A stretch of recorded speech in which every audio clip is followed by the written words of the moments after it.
Si vous avez cliqué sur cette vidéo, c'est que vous êtes sur le point de vous créer une nouvelle config mais que vous n'êtes pas encore capable de le faire, ou alors que vous avez des notions de montage mais que vous avez besoin d'un petit rappel avant de démarrer. Et ben ça tombe super bien parce que c'est ce qu'on va voir dans cette vidéo.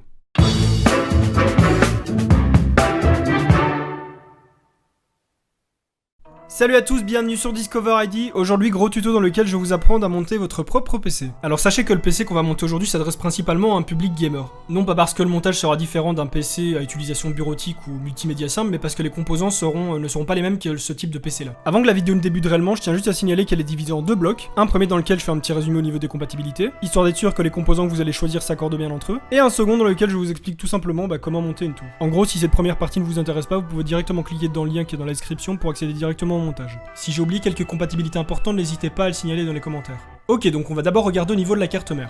La première chose qui est importante à regarder, c'est la compatibilité déjà avec le processeur. Règle de base, si vous prenez un processeur Intel, il vous faudra une carte mère Intel bien sûr, et pareil pour AMD. Un processeur AMD ne rentrera pas dans une carte mère Intel, et c'est valable des deux côtés. Deuxième point important pour la carte mère, le socket du processeur. A titre d'exemple, le processeur que j'ai choisi est en 1151, j'ai donc dû prendre une carte mère en 1151 également. Troisième chose importante pour la carte mère, le slot PCIe. Les cartes graphiques haut de gamme ont besoin d'un port PCIe en 3.0 pour fonctionner, donc si vous les mettez sur un port 2.0, elles risquent de fonctionner très mal, voire peut-être pas du tout. Donc si vous prenez une grosse carte graphique, et j'imagine que ce sera le cas vu que vous voulez un PC gaming, il vous faudra vérifier qu'il y a bien un port PCIe 3.0 sur la carte mère. En ce qui concerne le boîtier, c'est pas très compliqué, c'est même assez simple, mais sachez qu'il ne faut pas le prendre juste pour son esthétique, il y a d'autres critères. Première chose, déjà il faut savoir qu'il y a plusieurs formats de boîtier, formats qui pourront contenir ou non votre carte mère, et les formats les plus courants sont ATX, Mini ATX, Micro ATX et EATX. Si votre carte mère est en ATX, il faudra donc veiller à ce que le boîtier soit également en ATX. Mais sachez que la plupart des boîtiers sont capables de supporter plusieurs formats, donc regardez bien quand même parce qu'il se peut qu'il soit marqué Mini ATX mais qu'il supporte également du ATX ou du Micro ATX, faut vraiment bien vérifier.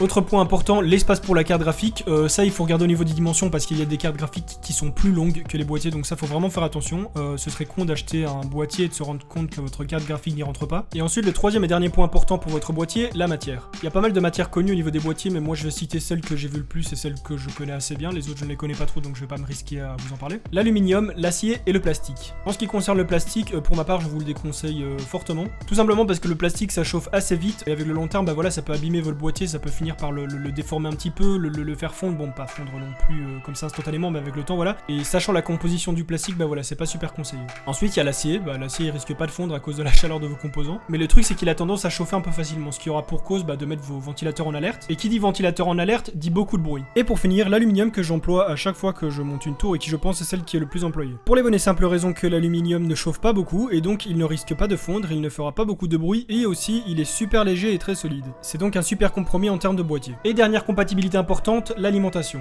Encore une fois, il faudra faire attention au format du boîtier parce que toutes les alimentations ne rentrent pas dans tous les boîtiers. Et ensuite, le plus important, c'est au niveau de la puissance nécessaire. Il vous faudra calculer la puissance requise par tous vos composants pour faire une estimation de l'alimentation dont vous avez besoin. Il faut savoir que l'alimentation, elle va consommer seulement ce dont elle a besoin, donc si vous prenez une alimentation avec une marge un petit peu au-dessus, c'est pas bien grave, votre facture d'électricité, elle va pas être beaucoup plus chère pour autant. Moi, c'est ce que je fais en général, je prends toujours un peu plus gros, comme ça, si un jour j'ai besoin de mettre, je sais pas, une carte graphique plus puissante ou quoi, j'aurai pas besoin de changer l'alimentation. Mais par contre, c'est pas valable dans les deux sens. Donc si vous prenez une alimentation qui n'est pas assez puissante, votre PC fonctionnera pas. Il ne va pas fonctionner correctement parce que les composants ne recevront pas l'énergie dont ils ont besoin. Donc voilà, ça c'est les différentes compatibilités entre les composants. À ma connaissance, ce sont les plus importants en tout cas. Il y en a encore d'autres bien évidemment, mais ça c'est un peu plus poussé, c'est pour un autre niveau, c'est vraiment réservé à des gens qui s'y connaissent bien. C'est plus pour de l'équilibrage on va dire. Après s'il y en a d'autres qui sont importants, n'hésitez pas à me le rappeler dans les commentaires, il se peut que j'ai oublié ou que je ne le sache pas. Mais voilà, là je pense que j'ai survolé le plus important, donc maintenant on va passer au montage. Pour débuter un montage, vous devrez d'abord commencer par la carte mère. Il ne faudra surtout pas la fixer directement dans le boîtier car vous aurez besoin d'avoir accès à sa face arrière pour installer le système de refroidissement. Commencez donc par placer votre carte mère sur une surface bien plate, bien propre et bien sèche bien évidemment. Et n'allez surtout pas la poser sur le sac antistatique dans lequel elle était emballée parce que sinon vous risquez de vous faire allumer par vos abonnés comme ça a été mon cas. Une fois que c'est fait, retirez le petit plastique de protection qui se trouve à l'emplacement de votre processeur et placez-y votre processeur. Légère précision pour cette étape, sur les processeurs Intel, il y a une petite encoche dans un coin qui correspond avec son compartiment sur la carte mère. En ce qui concerne ceux de chez AMD, il s'agit d'une petite flèche. Dans les deux cas, veillez à bien faire correspondre l'encoche avec les compartiments. Ça sert à rien d'appuyer comme un bourrin s'il rentre pas, normalement ça rentre comme du beurre, donc faites attention à le faire rentrer dans le bon sens parce que sinon vous risquez juste de péter des composants avant même que quoi que ce soit monté. Ensuite, Ensuite, il faudra mettre de la pâte thermique sur votre processeur. La pâte thermique, c'est une espèce de petite crème qu'on pose entre le processeur et son dissipateur, donc son système de refroidissement, qui permettra un meilleur passage thermique entre les deux, donc à sortir plus facilement la chaleur du processeur vers le ventilateur, si vous préférez. C'est pas de la pâte à tartiner, donc allez-y mollo, mettez-en simplement une petite goutte et ne l'étalez pas, votre ventirad s'en chargera. Au passage, n'oubliez pas de refermer le petit compartiment de votre processeur, hein, ce sera un petit peu débile. Et bien maintenant, une partie un petit peu plus bricolage. Pour le système de refroidissement, il y a deux méthodes. Soit la méthode classique, le ventirad, soit le water cooling qui prend un peu plus de place dans le boîtier, mais qui est plus performant. Et qui normalement est censé être beaucoup moins bruyant, mais c'est pas toujours le cas. Donc mon avis pour avoir testé les deux systèmes, c'est qu'ils sont tous les deux très bons. C'est juste qu'un bon water cooling fera mieux le taf et sera moins bruyant. Par exemple, le mien il est sympa, mais voilà, le truc c'est qu'il était livré avec un ventilateur qui faisait pas mal de bruit, du coup j'ai dû le changer et ça déjà c'est un petit point en moins. Maintenant que votre refroidissement est placé sur la carte mère, vous pouvez la placer dans le boîtier. N'oubliez pas de fixer le petit cache déconnectique avant de placer la carte mère, c'est important. Allez-y délicatement quand vous la placez parce que je sais que ça peut être assez chiant avec tous les vis qu'il y a à placer, parfois ça s'emboîte pas bien, parfois il faut un petit peu manœuvrer, donc voilà. Prenez votre temps et vous énervez pas parce que pour certains boîtiers c'est super chiant à faire, il n'y a pas assez d'espace, donc voilà, vous énervez pas, ne risquez pas d'abîmer votre carte mère. Si vous utilisez un water cooling, placez son ventilateur sur la face arrière ou sur le plafond du boîtier. Si le dos du PC est proche d'un mur, alors là c'est conseillé de le mettre sur le plafond pour qu'il aspire mieux l'air.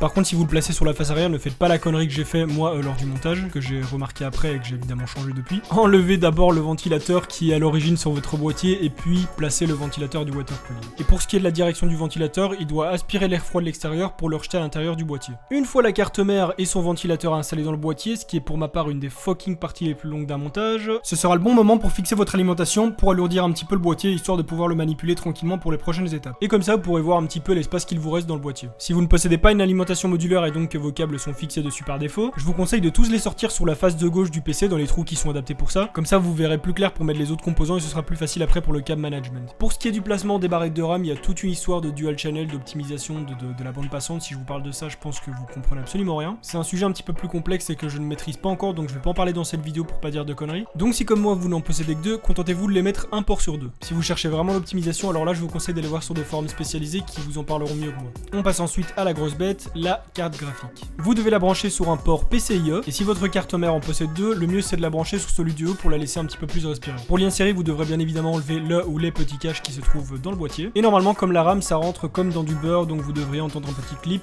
lorsque ça rentre, pas besoin de forcer. Si ça ne rentre pas, ça veut dire qu'il y a un problème, donc ne forcez surtout pas. Et maintenant, il ne vous restera donc plus qu'à installer le petit disque dur et SSD si vous en avez pris un. Pour ce qui est du câblage, je ne peux pas vous montrer tout en détail, même si ça semble être la partie la plus importante, parce qu'à cette échelle, c'est vraiment trop compliqué en fait de filmer, c'est vraiment trop petit, les indications qui sont sur la carte mère sont vraiment trop petites. Néanmoins, c'est vraiment très facile à faire parce que toutes les indications, comme je l'ai dit, sont écrites sur les câbles et sur la carte mère et sur les composants. Sachez également que dans le manuel qui est fourni avec votre carte mère, vous trouverez un schéma et un tableau comme ceci, indiquant à quoi correspond chacun des connecteurs. Le nom de ces derniers étant inscrit sur les câbles qui leur correspondent, ça rend le câblage vraiment très facile. Et dans tous les cas, si vous êtes trompé, ne vous inquiétez pas, votre PC ne va pas exploser pour autant, hein. Normalement il va juste pas démarrer ou alors il y aura quelque chose qui fonctionnera pas. Et du coup ce sera à vous de remédier à cela en trouvant l'erreur que vous avez fait. C'est un super bon exercice qui vous apprendra à mieux connaître votre machine et à pouvoir intervenir par vous-même s'il y a un problème dans le futur. N'oubliez pas de brancher un câble d'alimentation PCIe sur votre carte graphique parce que ça c'est pas inscrit dans le manuel. Et sachez également que sur les disques durs SSD et lecteur CD, si vous en mettez un, il faudra brancher un câble d'alimentation et un câble SATA. En ce qui concerne le câble management, donc le rangement des câbles dans votre boîtier, je vous conseille vivement d'aller voir des vidéos de gens qui le font très bien sur YouTube parce que moi c'est vraiment pas mon fort, je suis vraiment super nul pour ça. Et une fois que tout ce câblage est fait, il ne vous reste plus qu'à refermer votre PC, à installer le système d'exploitation de votre choix et votre PC sera enfin prêt à tourner. Pour ce qui est de l'installation des pilotes et de leur mise à jour, je vous mets un très bon lien dans la description. En ce qui concerne l'entretien de votre PC, je vous conseille d'acheter une bonbonne à air comprimé et de souffler un bon coup dedans dès que vous voyez que la poussière commence à s'installer, et de changer la pâte thermique tous les 2 ans pour éviter qu'elle ne sèche trop et forcément perdre de son efficacité. Si vous voulez connaître tous les composants du PC que j'ai monté dans cette vidéo, pas la peine de demander en commentaire parce que je ne répondrai pas. Vous les trouverez tous en cliquant sur la notation qui vient d'apparaître dans le coin supérieur droit de cette vidéo. Si ça vous intéresse, je fais des lives sur Twitch, il se peut même que je sois en stream au moment même où vous regardez cette vidéo. Donc je vous laisse le lien de mon Twitch dans la description ainsi que le lien de tous mes autres réseaux sociaux. N'hésitez pas à m'envoyer des belles photos et vidéos de vos configs à l'adresse discoverid@gmail.com, histoire que je puisse les faire apparaître dans mes prochaines vidéos avec votre nom. Sur ce, moi je vous dis à plus pour une nouvelle vidéo, bye bye les gens.